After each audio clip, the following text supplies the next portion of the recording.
DZXL 558. Nangunguna sa inyong mga radyo. Maaasahang public service. DZXL 558. Ang status update with Bam Aquino. Atin na pong makakasama ang pinakabata sa larangan ng pagbibigay ng serbisyo publiko mula sa paghihikayat para makapag-umpisa ng sariling negosyo hanggang sa pagsasabatas para may sakatuparan ang ambisyon ng bawat Pilipino. Senator Bam Aquino sa Status Update. Mga bida, alam po ninyo, pag ninegosyo ang susi sa kaunlaran ng ating pamilya at lipunan. Samahan po ninyo ako sa pagtalakay ng mga issue at negosyo tips na makakatulong sa matagumpay na pagdinegosyo sa ating bansa. Si Senator Bam Aquino sa programang Status Update. Pag-uusapan din ang mga usapin na may pakialam ang taong bayan. Status Update kasama si Senator Bam Aquino sa DZXL 558. Maaasahang public service. Magandang umaga mga bida at welcome sa Status Update. Ito po ang inyong lingkod, si Senator Bam Aquino at kasama ko ang aking partner. Grace Mariano po. Ayan, makakasama niyo po kami hanggang alas 12 ngayong tanghali.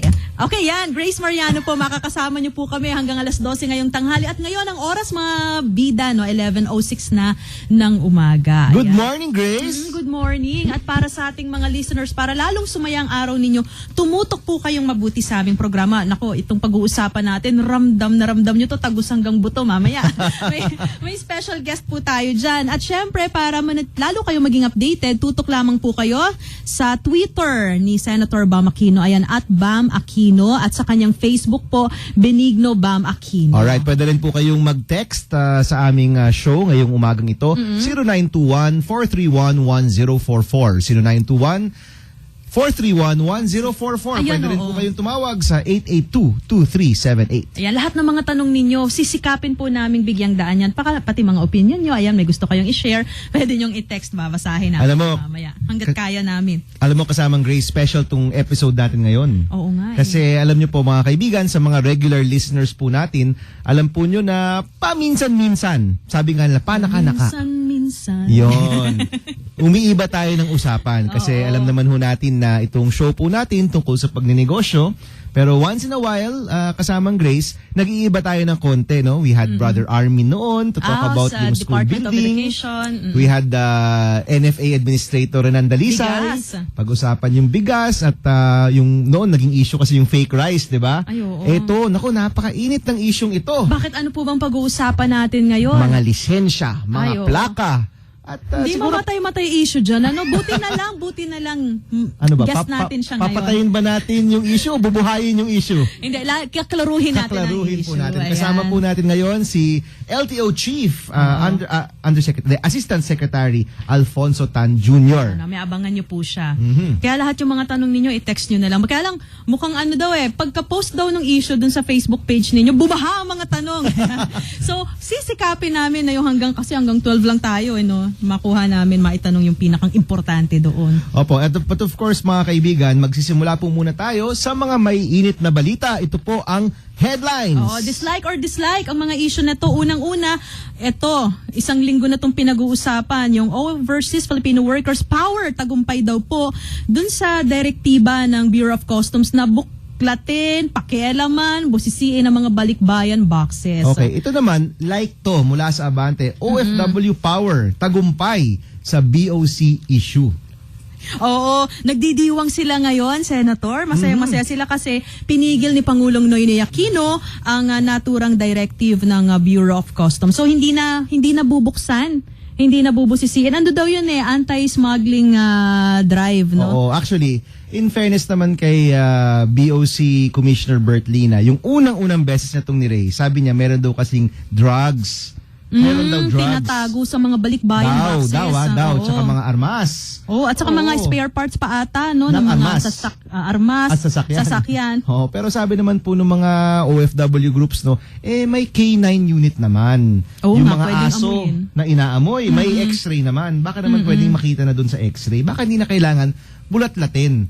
At syempre, yung mas mabigat pong issue dito, dahil po yung mga batas po natin, napakaluma na, anything above 10 pesos, technically, pwede pong i-tax ng BOC.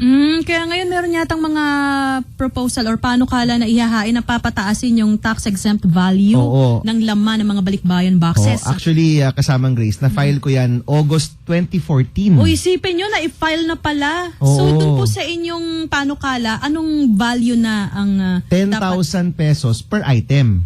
per item yun? Oo, hindi total. Oh, Kasi ngayon yung usapin, gawing total di ba? Yung may 100,000. may 500, may $500, may $1,000 Oo. yung box. Oo. Pero ako kasi yung panukala po namin per item siya. Uy, mas okay yun. Mas okay yun, di ba? Oo. Hindi, kasi ano naman yan yung de minimis charge po yung tawag dyan, no? Whether you are, kunyari, pabalik ka, hindi balikbayan box, pabalik ka mula sa ibang bansa, meron kang daladalang mga nabili mula sa, kunyari, mula sa Hong Kong, galing kang Hong Kong, may binisita ka, bumalik ka dito, yung Save. tsokolate mo, more than 10 pesos na yun diba? Oo. So technically, pwedeng i-tax yun. Of course, hindi naman nila ginagawa kasi katawa-tawa naman kung ita-tax pati yung tsokolating Oo nga nabili mo naman. sa Hong Kong, diba? But, in the law, nakalagay doon, anything above 10 pesos, pwede nang i-tax. Kaya panahon ho talaga na i-update yan. Now, So itataas yung tax-exempt value ng mga produkto. kung itaas yan to 10,000, palagay ko naman karamihan na ng mga nasa balikbayan box, hindi na yun sakop noon, no? Kasi mga usually sabon, naman, di mga ba? sabon, Oo, yung mga tsokolate. pang personal na gamit, shampoo, mga Oo. ganon. Yun lang naman ang karamihan padala ng ating mga manggagawa sa ibang bansa sa kanilang mga kamag-anak di ba? Kaya sabi nga wag nang pag-initan. Kaya lang Senator, sa kabila nito kung tutusin good news no sa OFWs kasi napigil. Pero tuloy pa rin ata no remittance day sa Friday. Well, yan No, naman tuloy ay pa rin. naging desisyon nung migrante, no, yung party list group po. Of course, that's their right, no, to do Siyempre that. may impact sa economy natin yun. Oo, but ako naman sana naman pag nakinig naman yung gobyerno sa taong bayan, 'di ba? Bigyan naman natin ng tamang recognition 'yon, 'di So, sa ba? bagay, nag-grant naman yung request nyo Oo, natin. 'di ba? But Pigil. anyway, that's still your right. Kumbaga karapatan mo po 'yan na gawin 'yon. Sabi nga Grace sa Senado kasi tinatakal natin ngayon yung Bangsamoro Basic Law, sabi nung iba, may isa pang BBL na importanteng itakel, si Balikbayan Box Law. Sabi ko yan, Oo di ba? nga. At doon nakapasok doon, nakapaloob doon sa panukala na yun. BBL yan, Balikbayan Box Law, yung tax-exempt value. I think kay Senator Recto ata yung nagsabi nun, no? Senator Ralph Recto. Alright, mga kaibigan. Ito po, next headlines po natin. Ito naman sa Philippine star Laude possibly still alive when Pemberton left. Nako. Kasi daw sabi ni Pemberton nung nagbigay siya ng statement sa korte, humihinga pa daw nung iniwan niya. Sinakal niya daw kasi naman ang pakilala daw sa kanya babae nung may gagawin na silang himala lalaki pala. may nahanap, So ano? bugso ng damdamin niya. Sinakal niya, hindi naman daw niya intensyon na patayin. Yeah, pero alam mo, at the end of the day, yung ganyang klaseng karahasan, di ba? I mean, hindi pa rin yan, this is just my opinion, of course, hindi po ito legal opinion. Personal opinion lang po. Hindi ka tanggap po yan na gawin sa kapwa-tao, no? A fellow human being, no? Hindi ho justified na gumawa po ng ganyang klaseng karahasan. Sabi nga nung legal team po ni Jennifer Laude, napakalaking bagay na inamin na ni Pemberton na siya yung may kagagawan dun sa karahasang nangyari kay Jennifer Laude. Parang ang gusto ata hindi rin naman po ako abogado, pero murder kasi yung kinakaharap niya. Pag murder parang sinadya, 'di ba, pinlano, pero parang dun sa pag-amin ni Pemberton, pinapalabas niya, siguro gusto niyang mapababa sa homicide na lang, Parang no? crime of passion ba yan? Ano ba yung tawag doon? Mm, Parang ganun, no? Na hindi naman niya sadya, hindi niya pinlanong patayin si Laude. Talaga lang bugso ng kanyang damdamin dahil parang gusto nila mangyari siya yung niloko. So parang siya yung naging biktima kaya kaya niya nagawang sakta. No, nakakalungkot naman. Well, you know, okay, sabihin mo ng naloko siya, for me, hindi pa rin justified yun, Kaya napapatay ka ng tao. At Hindi saka naman kung tama ang po yun. intensyon niya, hindi niya intensyon na patayin, sabi nga nung nanay ni Laude, di kung hindi niya intensyon, nakita niya na sinakal niya, nawala ng malay, di sana humingi siya ng tulong. Oo. 'Di ba? Para nadala sa ospital, na revive, na Imbis umalis sana siya, di ba? nabuhay. Oo. Lumikas siya, di ba? Opo. Anyway, babantayan po namin yan ni kasamang Nasa korte Grace. naman na. Ang issue pong yan, ang mahalaga po makuha po ng ni Jennifer Laude ang tamang hustisya. Kasi alam mo, kasamang Grace, yung, how do I say it, yung isang issue kasi dito is, sinasabi nila, kapag foreign power yung nagkaroon ng isang kumbaga may masamang ginawa hindi nabibigyan ng hustisya yung mga Pinoy. Kaya yung inaantabayanan po dito hindi lang po personal na issue ni Jennifer Laude kundi pati rin yung issue ng mga bansa, no? Na Oo. dapat kahit sila po mas malakas na bansa kaysa sa atin, mas mayaman na Dapat bansa. hindi tayo pa dadaig. Oo, dapat yung justice system natin manaig pa rin, di ba? Ayun. We need to be able to uphold the rights of Filipinos, di ba? Tama. Kaya lang nakukumpara nila palagi dun sa nangyari sa kaso ni Daniel Smith, Lance That's right. Corporal, private first class ba siya o Lance Corporal Daniel Smith, di ba? Kay Nicole. Oo, na parusahan ng korte pero asaan, di naman Oo. nakakulong. Kaya Kaya po, mga kaibigan, bantayan po natin ito, no? Marami hong issue dito, may LGBT issue, may justice issue, may sovereignty issue. Bantayan po natin yung kasong ito. Yan, ito isa pang headline po ng Abante naman. Yossi sa school, susuyurin. Sa school, ayan. Ako, good news to Ako, okay ako to. Kaya ang nakalagay po dito kasi, si MMDA, sisikapin Health, po niya na i-implement yung batas na nagsasabi na within 100 meters sa mga eskwelahan, wala pong dapat nagbebenta ng sigarilyo. Sa akin okay din to eh. Like ko to. Like ko rin yan, no? Ano po yan? RA 9211 or Tobacco Regulations Act. Nakalagay po doon, within 100 meters, hindi ho tayo pwede magbenta ng sigarilyo sa mga schools. Ay, dapat i-monitor tong mabuti kasi alam mo bukod sa syempre ito yung mga batang yan binibigyan mo ng sa mga magulang binibigyan mo ng baon tapos ibibili mo ng sigarilyo, sayang naman. At maliban diyan yung health risk na idudulot ng paninigarilyo, di ba? Kaya like po to. Oo, tama. Alam Hindi mo- lang yung naninigarilyo ang nagkakasakit, pati yung nakakalangat second hand smoke. usok nila. Oo. Alam mo, kasamang Grace, nabutan ko po yung time, eto naman papakita yung edad ko, na nagbebenta pa sila ng Yossi sa aming eskwelahan noon, sa cafeteria. Nabutan ko pa yun, isipin mo ganun yun noon. Kahit sa mga cafeteria, nagbebenta ng sigarilyo. Although, kasi marami na bumibili. Hindi naman lang yung mga bata yung bumibili. I mean, obviously, may mga teacher, may Tama. mga Hindi naman pambata, yung grade visitors, school. no? Hindi, sa naman- college hindi na naman to, no? ganun yun, oo. Pero syempre, with the laws now, tsaka yung ating kaalaman pagdating sa health risk ng tobacco, buti naman at na-update rin yung mga panukala at mga batas natin. Ayan, like na like. Ito pa po, headline mula sa Manila Bulletin. Yan, Philippines still needs to import rice despite 96% self-sufficiency. Alright, ito po, tinanong po kahapon during the budget deliberations sa Congress. Ang tanong po nila, kung 96% na ang ating self-sufficiency, bakit pa tayo kailangang mag-import? Nakagawian. Nakagawian lang ba yun? Pag Well, nasanay, tuloy-tuloy na kahit ang- hindi nararapat. Ang sagot naman po ni Secretary Alcala ay, kasi nga may 4% kang kulang at meron ka pang kailangan na buffer. Bakit daw may buffer? Kasi daw po ngayong end of the year, marami pong mga bagyo, may El Nino, baka lang, who knows kung anong mangyayari. So may buffer. Ako naman tingin ko lang dyan, dapat kontrolado pa rin yan. No? Meaning, kung mag-i-import po tayo, hindi naman po yung sobra-sobra. Kasi pag sobra-sobra po yan, bumababa yung presyo ng ating bigas, masama po yun para sa ating farmers. Although, maraming masaya doon. Pag bumaba yun, again, actually, napag-usapan to nung naging guest natin si NFA Administrator Dalisay, no? Oo. Sabi niya, yung trabaho kasi namin, parang balancing act.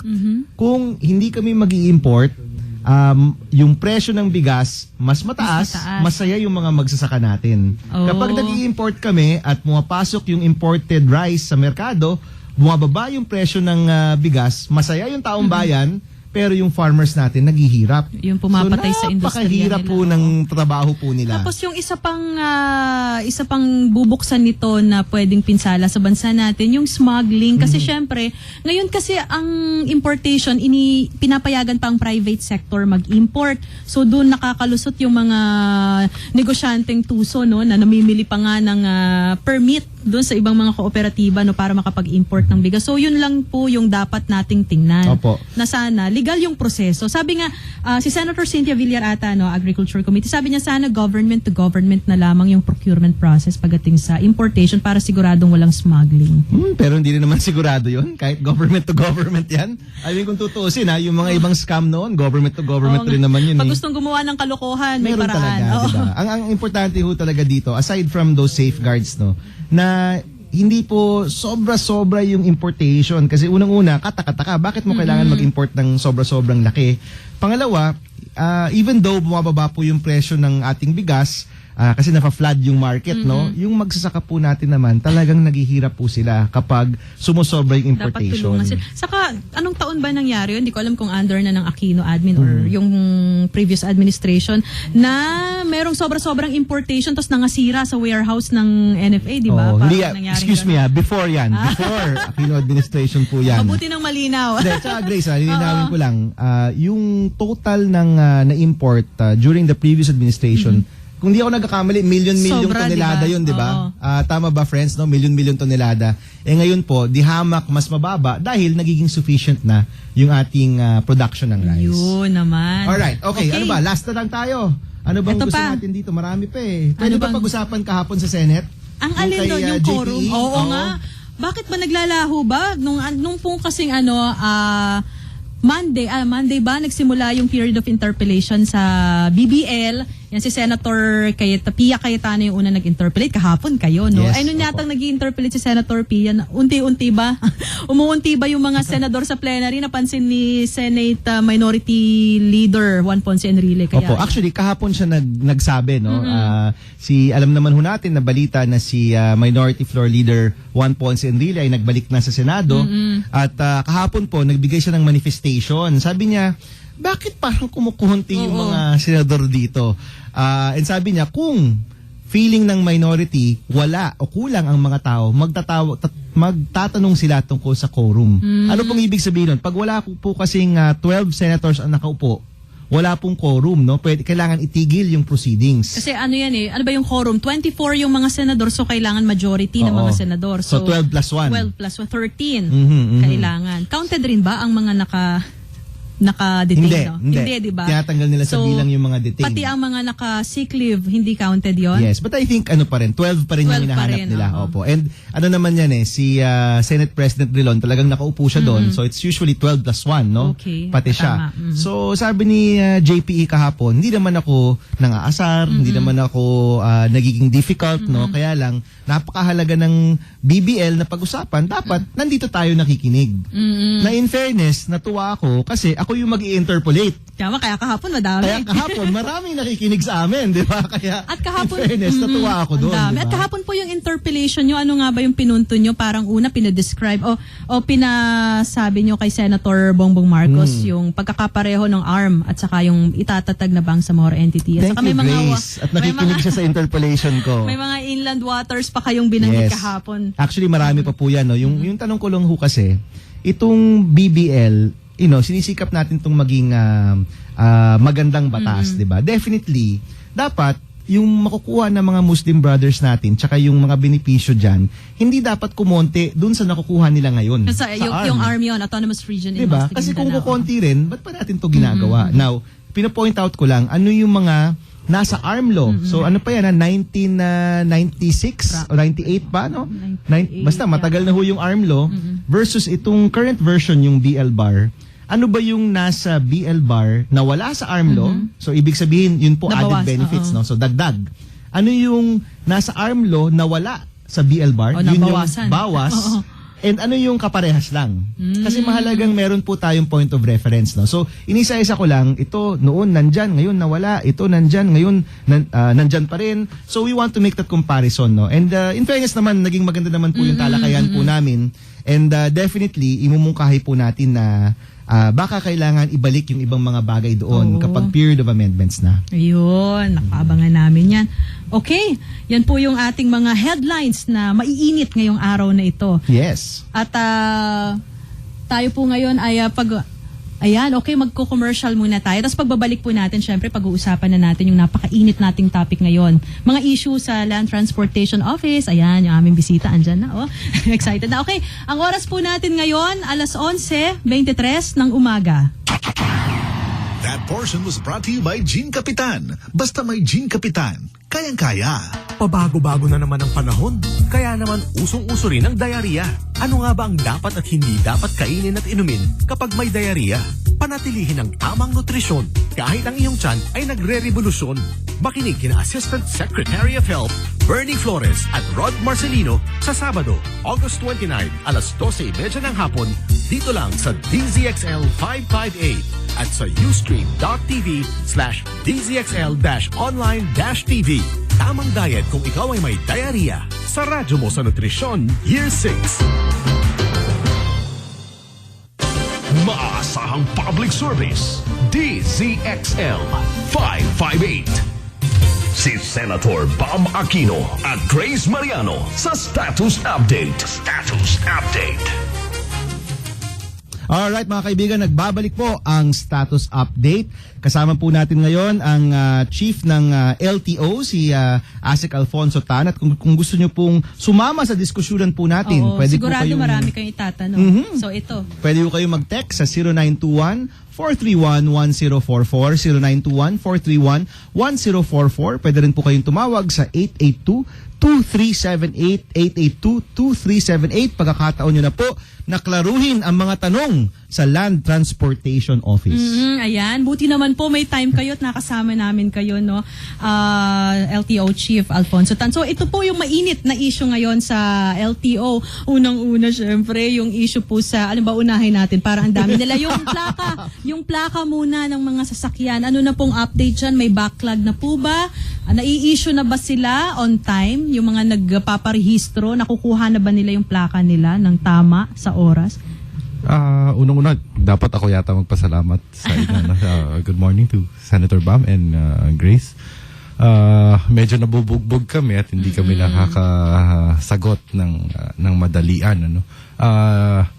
Yung mabilis na sagot dyan, para sa mga bagong sasakyan, kagaya ng inuulit-ulit namin, parang for the first time in our history, nakakapagbigay na kami ng ORCR at plaka na sabay sa mga bagong sasakyan. Yung mga replacement ang nagkakaroon tayo ng konting problema. Maraming rason dyan. Unang-una yung mga binago nating proseso. Tapos yung mga ngayon natin nahuhuli, yung mga irregular na ginagawa dati sa pagre-rehistro.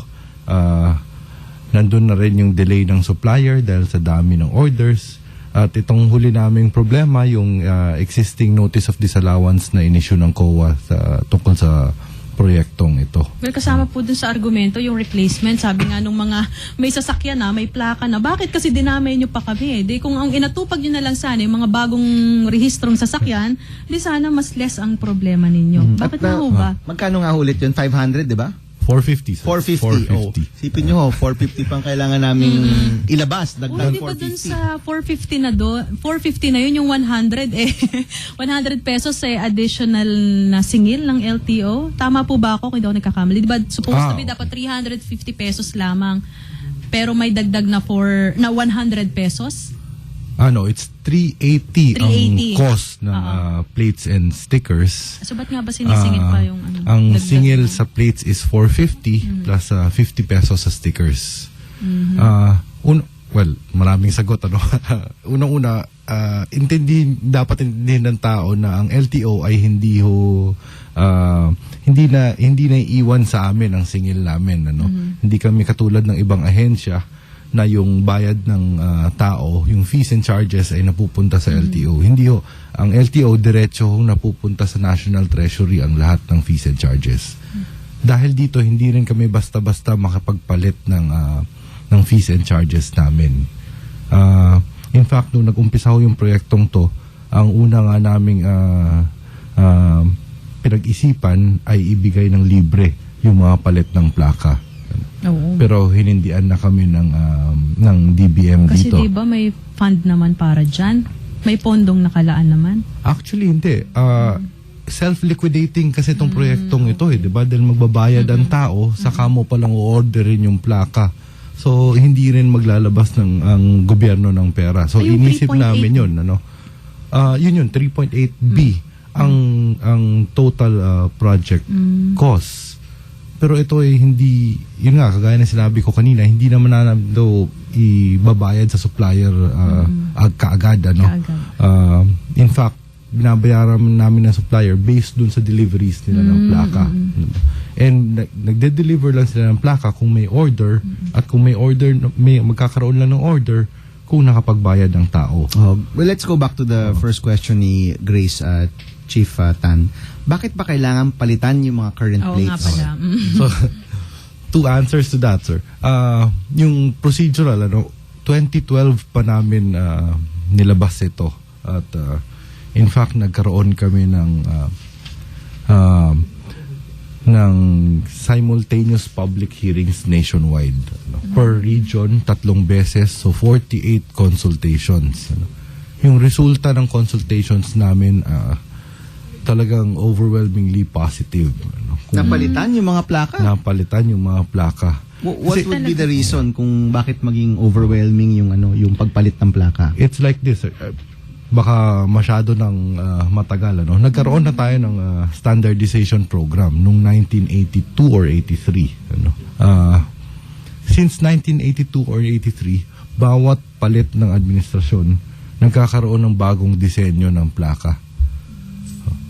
So right now, merong 9 na lumang design ng plaka na ginagamit sa sasakyan sa daan. Isama mo pa yung bago, so 10 designs na yan. Ang enforcers natin nagre-rely sa look ng plates. So kung paiba-iba yung looks dyan, you can just imagine, grabe yung confusion sa enforcers. So yung pagpapalit pati dun sa mga existing na plates, so solusyon po ba yan dun sa mga kambal plaka, yung mga hindi yung iba pang problema? hindi yung Matindi ba ang- pagpapalit per se. Matindi ba yung security features na Pero yung pinalit namin na plaka ay yun yung tinitignan namin na solusyon para dun sa mga problemang sinasabi nyo. Kaya nga yung transport groups talagang aside from the fee, kasi nagreklamo sila sa fee. Pero yung fact lang na palitan, yung una naming kausap sa mga transport groups na to talaga they support it. Kasi yung bago naming plaka sa public utility vehicles, nandun na yung ruta, yung exact ruta nila sa sticker namin. Tapos nandun na rin yung denomination and yung region sa plaka mismo. For example, it's a PUJ for NCR. So nakasulat na yun sa plaka mismo. so yung kolorum Tama. matutugunan so, niya. Kolorum, saka out of line. So yung mga legitimate line, transport groups, yung nung una namin sila nakausap, talagang sinusuportahan nila ito. Actually, Asek, sa totoo lang, yung pagpalit, kung walang bayad at sobrang efficient, wala naman tayong problema, di ba? So, kumbaga kung yung tanong, okay lang ba na palitan? Kung ganto, syempre, lahat po tayo, oo, dyan. Oo. Pero pagkadikit na ay 450 ito, tapos posibleng maghintay ka ng katagal-tagal, ay doon na lalabas yung mga complaints, di ba? Kasi alam mo naman ang tao, kasi parang ganito lang kasimple, bakit ang laki ng binabayad namin? Kasi yung pangkaraniwang mamamayan, ito yung thinking nila, ba't ang laki ng binabayad namin? May pondo naman, di ba? Parang ganun, di ba? Parang may halaga naman yung kontrata, may Ganito pondo nangyari. naman. Nung Tapos umpisa, nagka-delay. gusto namin ibigay ng libre na to, kasi magpapalit naman ng plaka. So, hinindihan kami kaagad. Pangalawa, ang next proposition namin is to sell it at cost. So, 350. Wala kaming nakuhang sagot doon. Mula In fact, sa sa DOF, Sa DOF. humingi ng permiso na bawasan ang ngayon ko lang doon lang namin nalaman to. In fact, nung nagre-research kami kung paano ba humingi ng permiso para babaan yung fees and charges namin, wala pala tayong procedure para magbaba. para Puro magbaba. pagtaas. Meron tayong procedure para magtaas. So sabi nila, sumulat na lang kayo. Di ba? naman So, sumulat kami. Wala kaming nakuhang sagot. Incidentally, yun din yung ginawa namin sa bagong lisensya namin. Sumulat din kami ulit para i-sell naman at cost yung bagong lisensya. Well, bago tayo pumunta So, mamaya sa lisensya, no? Dito muna sa plaka. So, sir, yung update ho natin, ngayon po, kung mag-register ka ng bagong sasakyan, on the spot, ibibigay na ang OR, CR, tsaka plaka. Yes, sir. On Yes, the sir. spot? On the spot. Wala nang Sabay na ng antay-antay? ORCR at plaka. Except that, eto nga, nagkaroon na naman kami ng disallowance sa COA and yung supplier namin nagtitreten na he will stop manufacturing and delivering. Kasi pinastop po ng COA yung pagbabayad din, di Tama, ba? Ilan pa ba yung balanse? Magkano po ang balanse pa ba? Yeah, ang pinastop ang dinisallow ng COA ay yung advance payment sa supplier. Okay. Pero ang basis niya ng pag-disallow nun ay yung proyekto mismo, yung procurement mismo. Kaya hindi na rin kami nagbabayad sa supplier. Yun, oo. Marami tayong problema talaga. Kung nagtitreten, baka po magkaroon na naman ng backlog. Tama po yun. Kaya nga po, minamadali namin yung apela namin sa COA para ma-lift agad yung disallowance. Confident naman din kami na malilift yung disallowance kasi nga yung issue ng procurement ng plaka ay umabot na sa Supreme Court at yung Supreme Court mismo nagsabi na nung nag-appropriate ng budget ang Kongreso, kumbaga, nag-agree na rin ang Kongreso sa DOTC at sa LTO na ituloy yung programa, kaya moot na lahat ng question sa issue. Ang nakapagtaka ay yung COA mismo as an agency, defendant din siya dun sa kaso, no? Nauna yung Supreme Court decision pero nilabas pa rin ng resident auditor namin yung kanyang disallowance. Kahit na in-address na yun na Supreme Court decision. Okay. So let's say na mukhang pabor naman yung Supreme Court ho sa inyo. So yung issue ho ng mga bagong sasakyan, sa tingin ho ninyo maayos na ho yan or naayos na yan? Yung bagong sasakyan, ayos na ho yan. Ayos ho yan. Okay, let's go to the backlog, no? Nag-register ho ako. You will require me, may requirement po kayo na bumili ako ng bagong plaka. Tama po, di ba? Yes, sir. Okay. In the meantime na wala pa yon, gamit-gamit ko yung current plate ko. May penalty ba ako doon? Wala naman, di ba? Walang penalty. Okay, so wala akong penalty. Hindi ako pwedeng hulihin. Hindi ako pwedeng itigil ng sino mang ahensya. Yes, sir. Okay, pag nakuha ko na yung bagong plaka, duty ko na palitan yung luma o i-turn over ko yung luma kong plaka. Hindi ho. Pwede nyo yung itago as souvenir. I-frame ko na lang yan. No? Hindi ko alam. Yung lumang plaka. No? Okay, but kailangan kong gamitin yung bagong plaka. Bagong plaka. Ano ho ngayon yung backlog? Kasi yung ibang nababalita ho sa amin, parang buwan-buwan na, no? Buwan-buwan po yung hinihintay ng mga tao. Ganito kasi nangyari.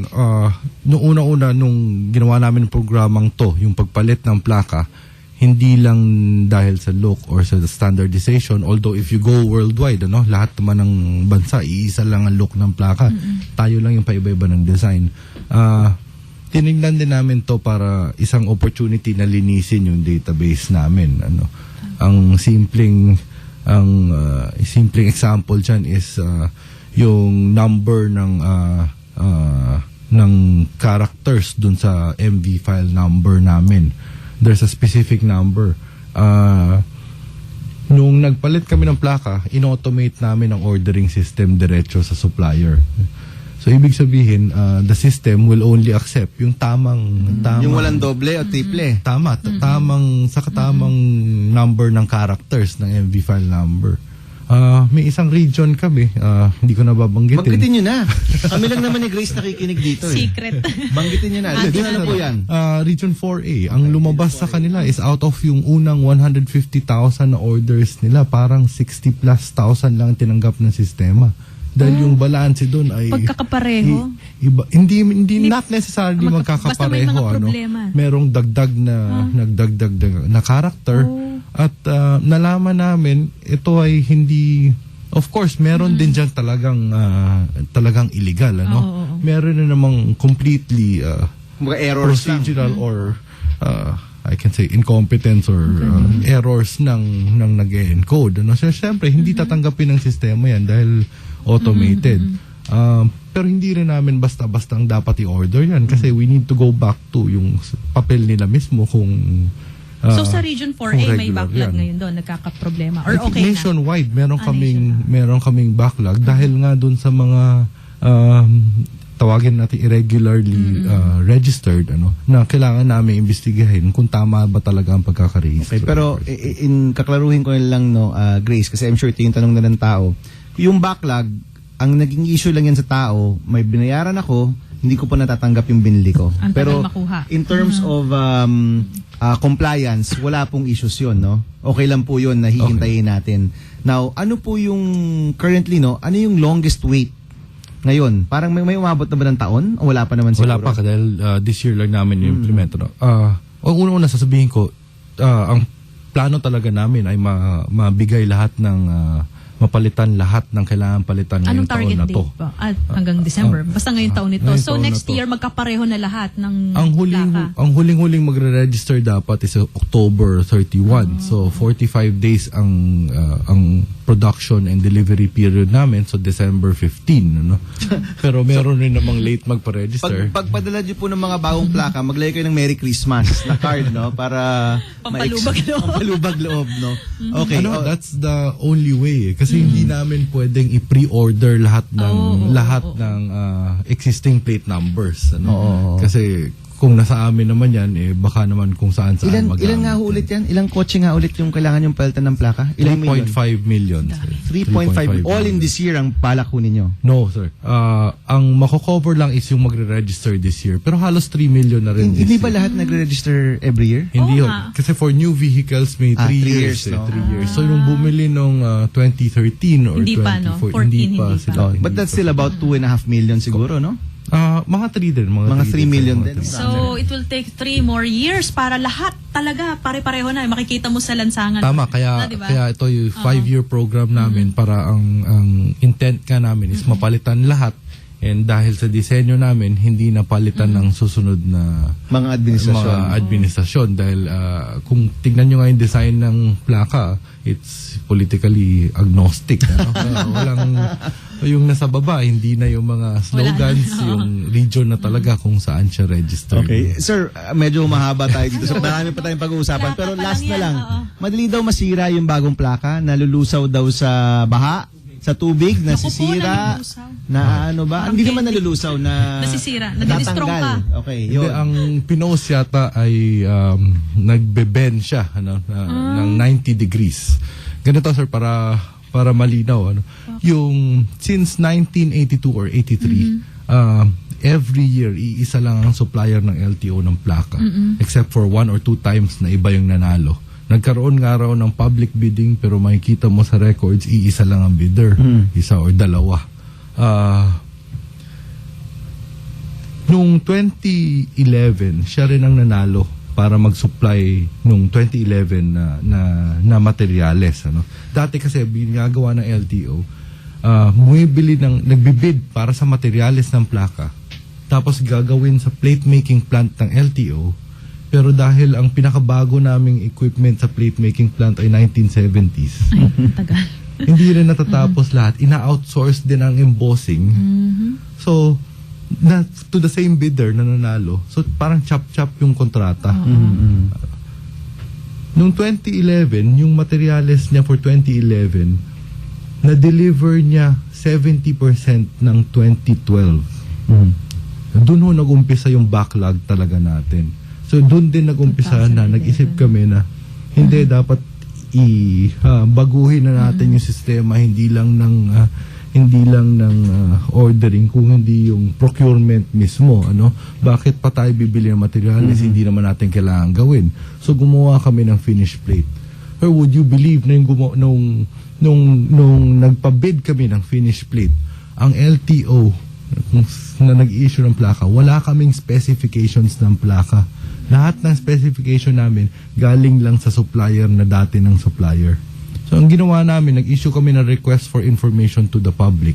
We got about 12 responses ng mga plate manufacturers worldwide.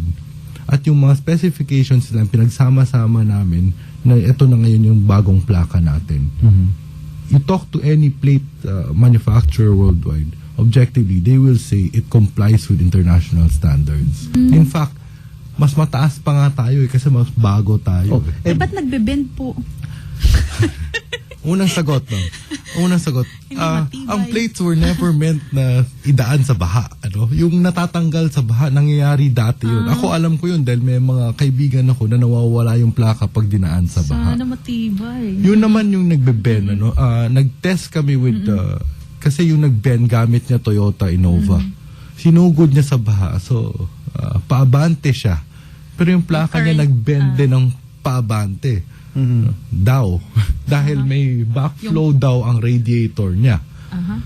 Sabi ng parang imposible mangyari yon. Anyway, so we conducted a push-pull test ng plaka, ng strength ng plaka bago siya mag-bend. Ano?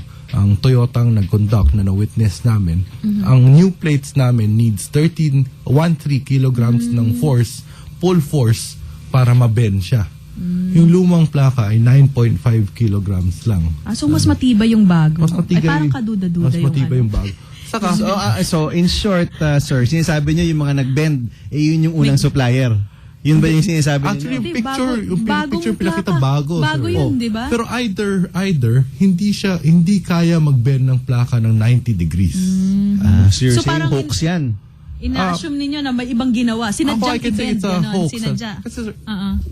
this was the first Isang kaso complaint pa na lang sa naman, public. ano? sir. Oo. But we have never received an official complaint na may Ilan ba difference yung sa nag-post plaka. nun? Isa lang ba yung nag-post nun? Isa lang ang nag-post Okay, nun. pag dumami na lang sa kanan. Parang ito yung fake rice ni NFA administrator, di ba? Panis lang pala. Actually, maglalabas din kami ng findings namin, kasi it's taking time din. Nakipag-coordinate pa kami sa Toyota kung kaya ba talagang mangyari ito sa Innova. Pero maglalabas din kami ng findings namin, pero papunta. Ano ho naman ho yung galit ng taong yun sa'yo? Kaya, what would be his reason na gawin yun? Anyway, wag yun na, hindi na ako kailangan sagutin yan. Okay, sige. Mag-commercial po muna kami, mga kaibigan. Ang usapan na, umpisa pa lang yan. 11:45 na po ng tanghali. Babalik pa kami. Tuloy-tuloy ang paghahatid ng maasahang public service mula sa mga programa ng DZXL 558 RMN Manila sa weekend. Alamin ang mga programa at proyekto ng bawat lungsod sa Metro Manila sa Good Morning Metro Manila. Linggo, alas 7:30 hanggang alas 10 ng umaga. Kasama si Buddy Oberas, nagbibigay ng inspirasyon at pag-asa sa bawat pagsana tinatalakay sa Winner Cup Pinoy. Tuwing linggo, alas 11 ng umaga hanggang alas 12 ng tanghali, kasama si Chris Lorenzana. At sa alas 7 hanggang alas 9 ng gabi, samahan ang Save the Nation Movement sa programang Katipunan, kasama si Butch Valdez. Bastang balita at maasang public service, DZXL 558 ang nangunguna sa inyong mga radyo. Maasahang public service, DZXL 558. Status update kasama sina Senator Bam Aquino at Grace Mariano.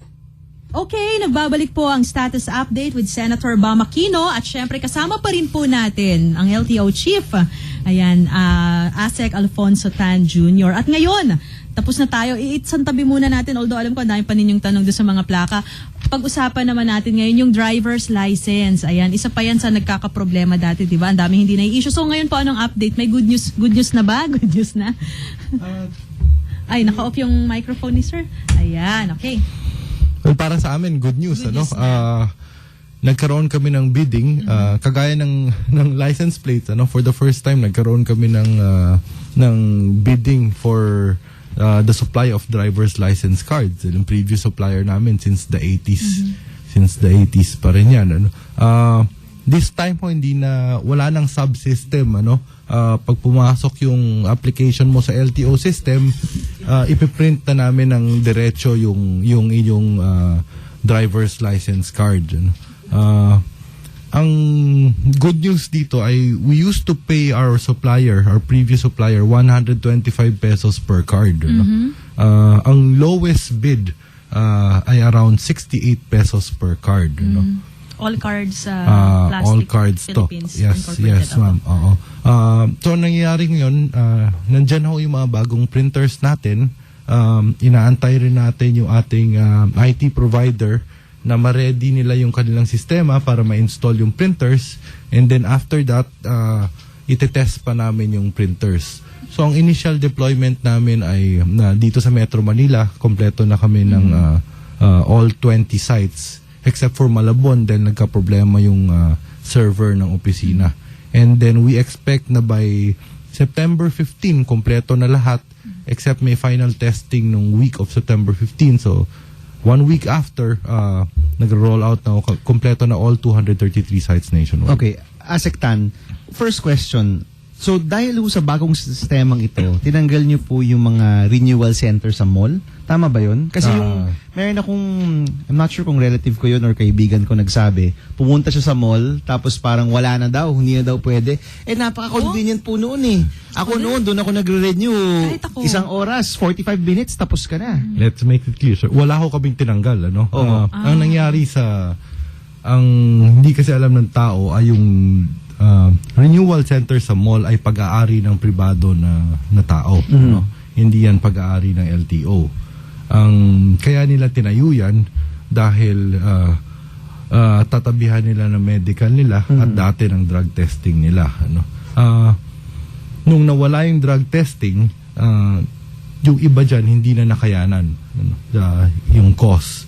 Kaya yung iba nagsara. So di niyo ho pinasara yan? Wala pa kaming pinapasara na renewal center ngayon. Ano? Ang nangyari kasi nung sa existing renewal centers ngayon, dahil privately owned sila, wala silang printers, LTO printers. So hindi rin, nung nag-pull out yung lumang card supplier namin, hindi sila makapag-print ng kahit ng temporary. Okay, ito yung tanong ko po. Di ho ba, kapag may bagong sistema, dapat seamless yung transition po natin? Bakit hindi pwede na yung current supplier, tuloy-tuloy siya, yung bagong supplier, paunti-unti nang pumapasok, tapos mag-transition siya sa taong bayan, parang walang pinagkaiba, di ba? Yun ho yung best transition plan. Yun yung tanong ng maraming tao. Kung yung mga ibang kumpanya nga, magbabago ng IT system, ganun nila pinaplano, may phasing in, may phasing out. Bakit Ito kasi po sa parang atin? putol no? Putol. Hinto, bago pasok nung... Oo, may gap of services and then tuloy na bago ulit. papasok yun. So bakit? Kaya nagkakaroon ng backlog. Oo, ba't hindi ho natin yan na naaayos ng mas efficient kumbaga? Actually kasi wala namang pinasara eh. Ang nangyari lang nung nawalan sila ng printers, meron kaming deployment schedule, meron kaming in fact nag-announce na kami kung anong offices muna meron hanggang matapos namin ng September. Yung iba nung nawalan sila ng printers at hindi nila maantay yung schedule nila, yun ang sinasabi nila na sinara na sila. Siyempre kasi pag wala silang printer, wala silang operations, Baka di ba? ang tagal naman. Oo, so hindi mo ba pwede kunyari, of course, tapos na to, pero in the future, kunyari, yung last day ng luma, August 31, yung first day ng bago, September 1. Para sa tao, when you go to the center, parang walang pinagkaiba, di ba? Bakit may stop operations po tayo? Hindi naman sir, kasi we just scheduled yung deployment eh. Hindi kasi pwedeng 233 sites sa nationwide lahat. Hindi kaya ng systems provider namin sa testing na delimited yung testing personnel and yung schedule na pwede i-test. So that's what happened. Meron schedule, magkakaroon din sila ng printer, inunahan lang nila. Gaano po ba katagal yung period ng delivery ng lahat ng printer? Baka naman kumbaga masyadong matagal kaya nagsara na sila dahil ang tagal nung deployment. Kagaya ng sinabi ko kanina, by next week we will start na rin with the renewal centers. Kailangan so lang natin weekly. unahin yung malalaking sites Okay. natin. Diba? Yung renewal centers kasi for renewal lang talaga. So inuna natin yung mga Bago. LTO offices natin na mix. Oo. Hindi lang ho bago, pati luma, pati student permit. Magiging ho ba? Mag-iiba ba yung, hindi ako sure kasi pa ako, 2016 pa mag-expire Pareho yung tayo. driver's license ko. Pareho tayo. Magbabago ho ba yung forma nung card? Wala sir, it's ang nagbago lang ay yung dating nakasulat na professional, ngayon nakasulat na yung professional driver's license. This is in response to yung mga comments na narinig namin na pag ginamit sa ibang bansa, nagtataka sila, ano ba hindi tong daw card po na to? Wala namang nakasulat sa na... overseas, hindi raw nire-recognize yung ini-issue na bago na driver's license. Totoo ba? Wala pa naman kaming narinig na hindi honor. And May mga ganong complaint ng OFWs na. no, I think ang complaint nila is hindi tinatanggap sa ibang bansa yung papel, yung temporary card na ini-issue namin. Gusto kailangan nila ay yung card mismo. So So from what month to what month yung nangailangan po kayo mag-issue ng temporary?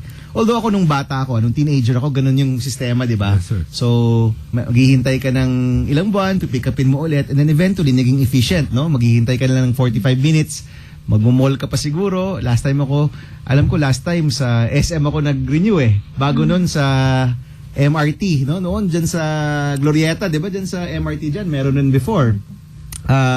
Ngayon ho, pag nag-apply kayo, you will get a piece of paper at babalik kayo ulit. So parang bumalik sa bagong sistema pong luma na maghihintay kayo ng ilang buwan. Oh, ang explanation po doon ay kagaya ng sinabi ko, yung supplier namin ay 1980s pa. Nag-expire yung kontrata niya 1989.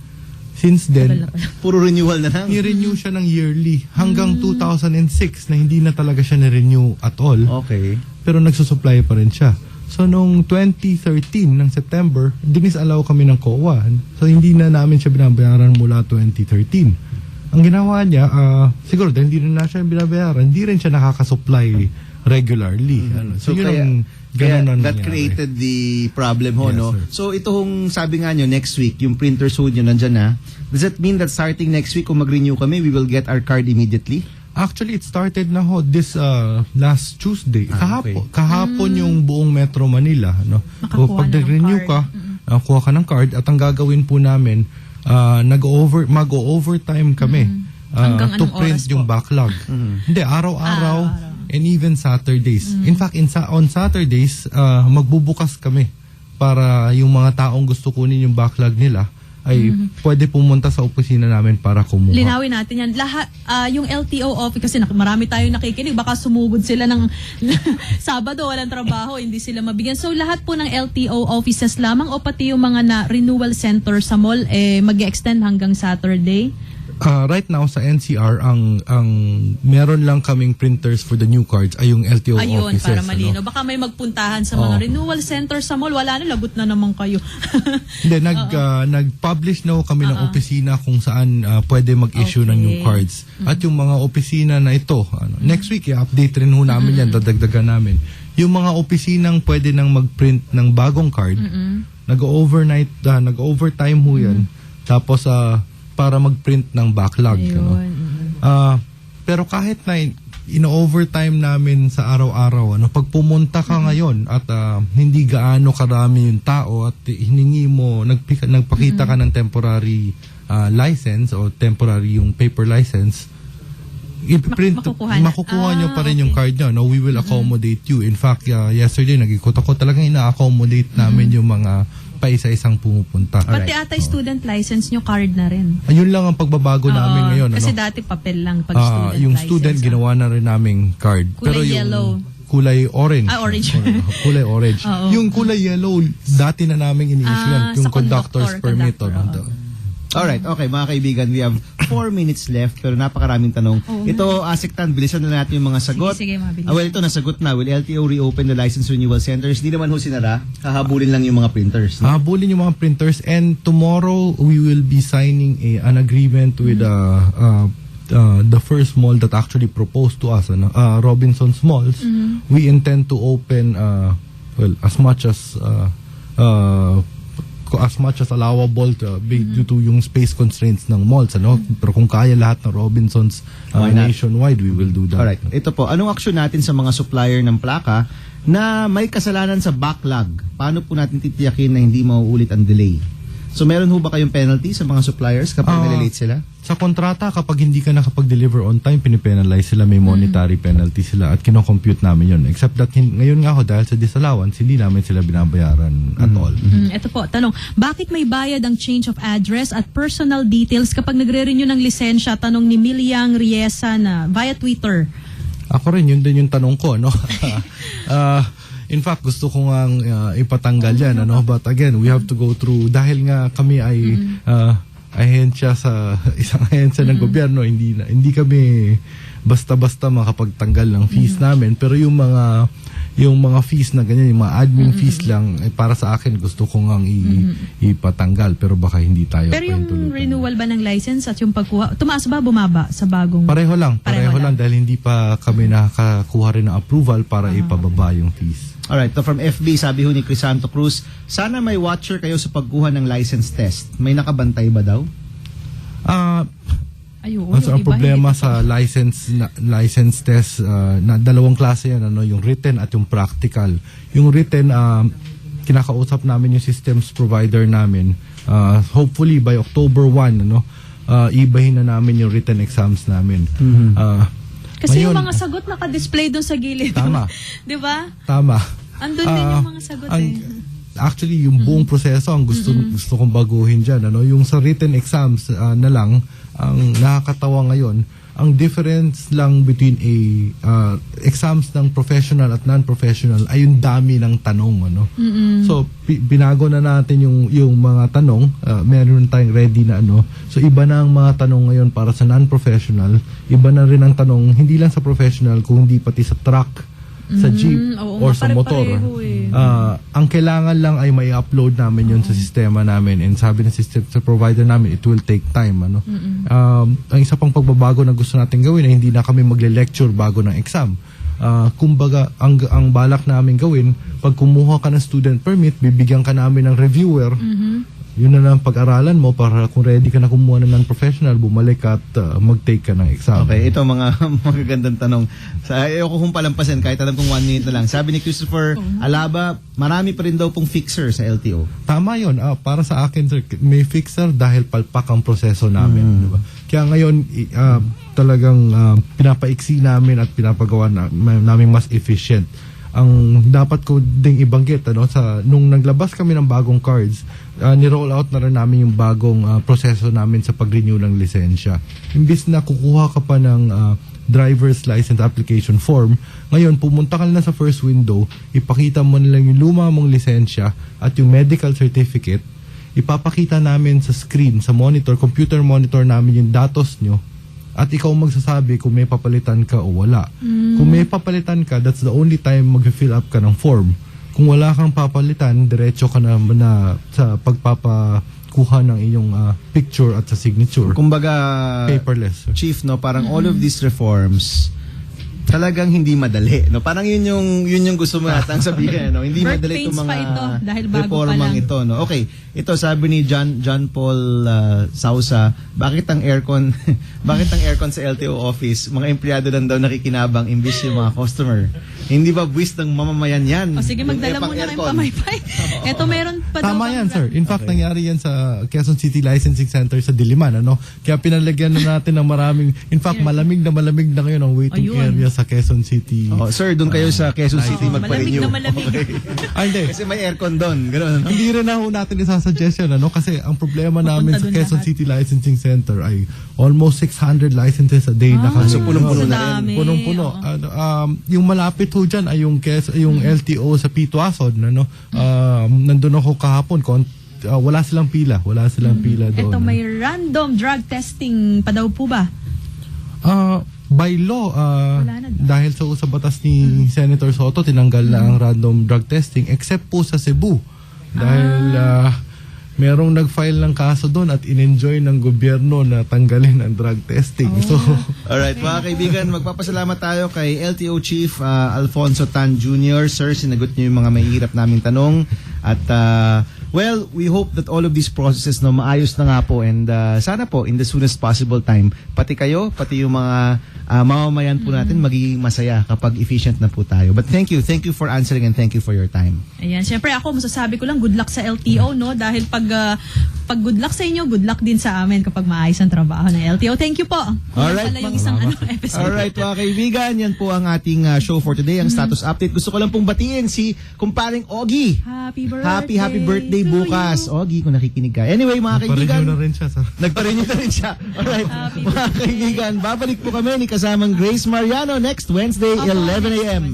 Okay, bye-bye na po. Status update with Senator Bam Aquino. Thank you po. Sulit na naman ang inyong araw ng Miyerkules sa mga tips na inyong napakinggan kasama si Senator Bam Aquino sa programang Status Update. Hanggang sa susunod na Miyerkules, alas 11 hanggang alas 12 ng tanghali dito sa DZXL 558. Maaasahang public service.